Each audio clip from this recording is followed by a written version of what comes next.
Hello, beer tubers, and welcome to another beer review with me, Peter, the Master of Puppets. Today, joined by Mr. Just Mike. Yes. Is the camera a little bit too close there? Are we squeezed in a bit too much? I think it's okay. I don't know. Okay, we'll see. Let's get closer. Let's get closer. Oh, yes. No, we're trying some beer today, and this is going to be fun to try because I know one of the people that works at this brewery. So we're trying our first beer, I think. Maybe we've tried a couple from Wren House. I think they've actually been at MBCC before. I think their logo is like a bird with a crown. I think you will recognize the label if you see it. But this is from Wren House, and this is Steps of Knowledge. They're based in Phoenix, Arizona, and this is a Mexican Mole Negro Imperial Stout aged in bourbon barrels. I think that's bourbon barrels. It actually just says barrel aged, and we were really cool and not looking it up. So if you look it up, I will tell people what this is. So it's called Steps of Knowledge, and it's aged on something called Chihuahua Negro chilies, which I've never heard of. Then it's got cacao nibs, allspice, and guajillo peppers, and cinnamon. Guajillo is an awesome pepper, especially if you make any kind of Mexican food, even if you make a chili. Like if you ever made birria, it's like one of the essential ingredients. But Jake is the head. I know Jake, who's the head brewer at this brewery right now. I'm not going to say his last name. But way back in 2012, Jake followed me on YouTube. And I Double barrel Imperial Mexican Mole Stout. This is not double barrel aged. No, it doesn't say. Oh, so it is double barrel aged. Holy crap. New and improved version Steps of Knowledge is a double barrel aged Imperial Mexican Mole Stout aged in whiskey barrels before being transferred to additional fresh barrels for a further 18-month long rest. So it's got specifically George Dickel, Buffalo Trace, brandy barrels, and Woodford Reserve Double Oak. And it also has vanilla. It didn't say vanilla here on the label. But the vanilla, this is vanilla, right? Yeah. And cinnamon. But there's no... Cinnamon. Thing is, there's no vintage statement. No, it says a 24 edition here. It smells good. It must be the 24. I mean, there's no date or anything on here. And here it doesn't say double barrel aged for the 23, 24. Does it say vanilla in the... Oh, yeah, so this is the 23. Because it's got the Chihuahua Negro chilies, guajillo Mexican peppers. And it says Chihuahua Negro chilies had an incredible fruit leather-like flavor that definitely is peeking through in the first sip. Then it's got cinnamon and allspice. And then bourbon with 50% aged in Buffalo Trace for 40 months. And then the remaining 50% aged in Ripon Winkle barrels for 12 months. Lastly, a faint oaky vanilla is enhanced by the copious use of New Caledonian and Brazilian vanilla. So it's also got vanilla. So that's definitely this version because it describes the chili. I'm not sure. It could also be the other one. It sounds pretty fancy. There is no date statement. That's a little bit of a shame. And I don't think there was an age statement when I bought this on Beer Dome, which is where we got this. So thanks a ton to Beer Dome for the beer. They had a big chunk of beers from these guys in one of the recent American releases, and I got a few of them. But back to Jake. So Jake followed the channel back in the day. And when I was studying in America in 2012, I studied in Albuquerque, New Mexico. I took the trip from Albuquerque, New Mexico, which is right next door to Arizona. I actually went to Lake Havasu for spring break. But I took a trip to California and spent a month traveling California, enjoying loads of great beers, visiting family, and just having a great time. And when I went to around the LA area, he at that time lived in Long Beach.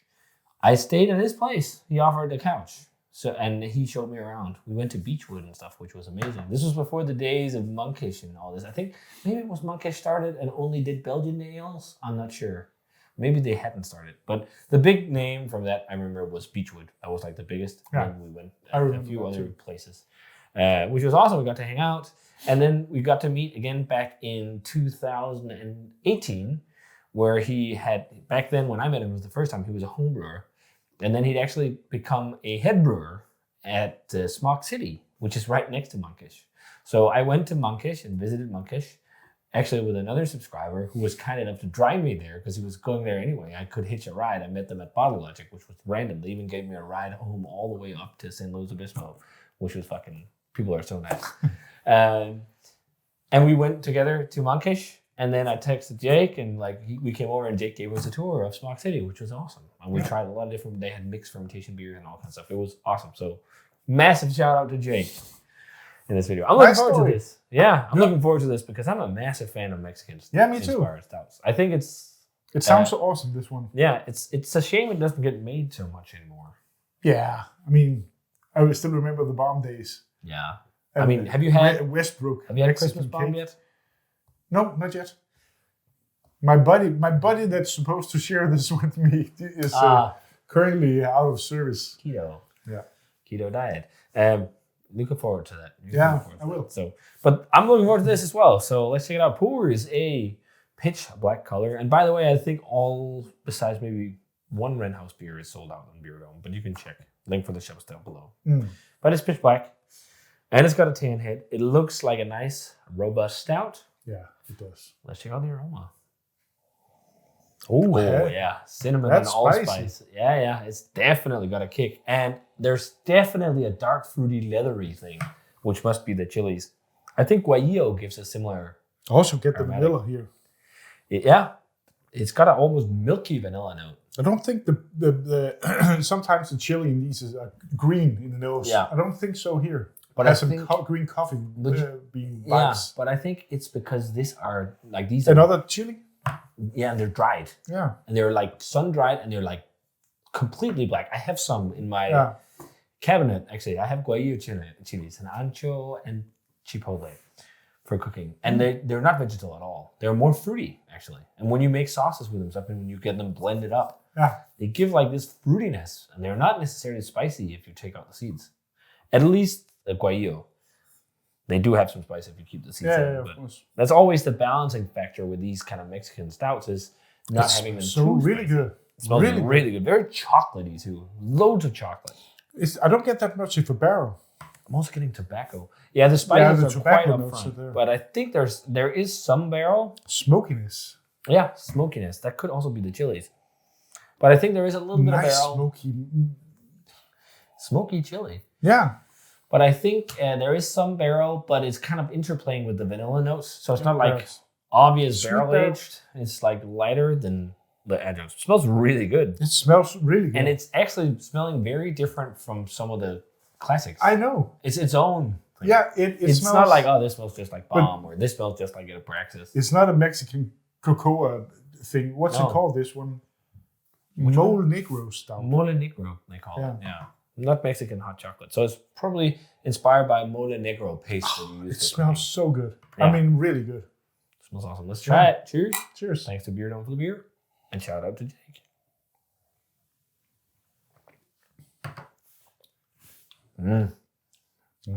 Oh, wow. It's smoky. It is smoky. Smoky and leathery. Sweet, smoky. Yeah, sweet, smoky, leathery, juicy, fruity. And there's spice. There is a little bit of spice. Man, these kind of beers are so hard to come by these days. It also really much of cocoa powder. Yeah, but there's no chocolate in it. No. That must be the base. But it's not like modern thick, but it's full bodied. It is full bodied. Mega dry. It's really good. Yeah, I can feel the heat. Not much, just but it's there. In the back. Light carbonation, huge rush and attack of allspice and cinnamon up front.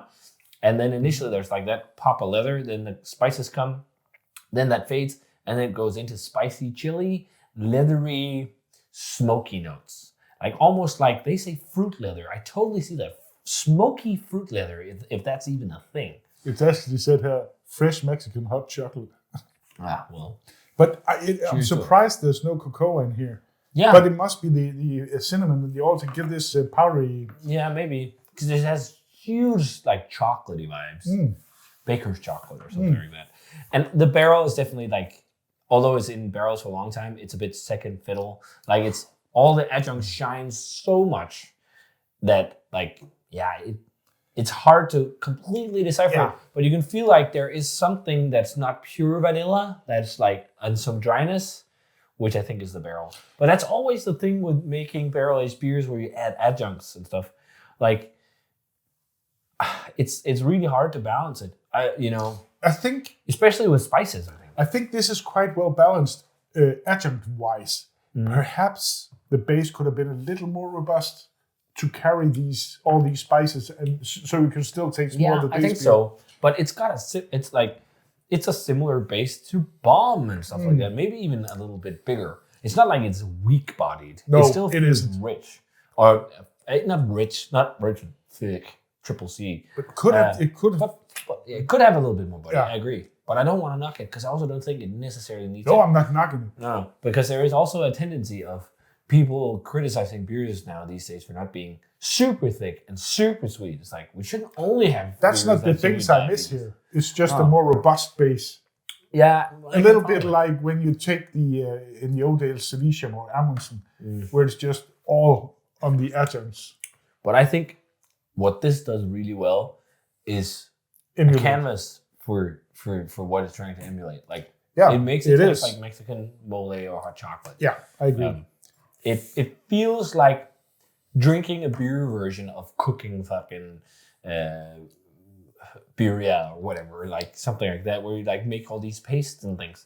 And it has a uniqueness of its taste. It's not like drinking a bomb or a Mexican cake. I love the smoky edge. Yeah, me too. And maybe it really brings something. And maybe there's a touch of smoked malt in here or something. The fruitiness too. I don't think guajillos are smoked. That's ancho that's smoked. I think rating-wise, I'm on a same as the other one, perhaps 92. I'm on 93. Yeah, maybe even 92, a 93. small 94 on this one for me, man. I really dig it, and I really like. This is a stout I can agree on a 93. It's a stout I can also I could I've crack and drink this on my own. Yeah. This is not necessarily for sharing. You can actually sit and chill and drink this. Yeah. It's not one of these experiences. But I mean, the spice is just perfect. It's just lingering. Mm-hmm. And if you're an old money beer geek who was totally into the barrel aged Abraxas and bombs and whatnot, I think this is a must try right now. Yeah, like I agree. If you were big into these Hunapu and all this, you need to get Steps of Knowledge. Whilst it's still available was in it Europe. Expensive? I can't remember. Okay. I can't remember. Those. Just wondering. Probably like Prairie prices, yeah. Yeah, okay. Maybe like 20 some euros. Yeah, that would be fair. It was not like, I don't think it was like pushing 30, 40 as some of the big hype ones. But it's really good. So it is really good. Yes, and it's funny, it's also the style of bottle as Prairie. But really awesome stuff. Check this one out. I think this one is gone on Beer Dome, but have a look. Link for the shop is down below. They might still have some. So really, really dope. Steps of Knowledge. Thanks a ton to Beer Dome for the beer. And shout out to Jake. If you guys had this one, let me know what you thought of it. Let us know. And as always, leave a comment, subscribe, check out the Facebook fan page and Twitter and Instagram. Give the video a thumbs up if you enjoyed it. Ring the bell for future notifications. Just said cheers. I'll see you guys in the video. Yeah.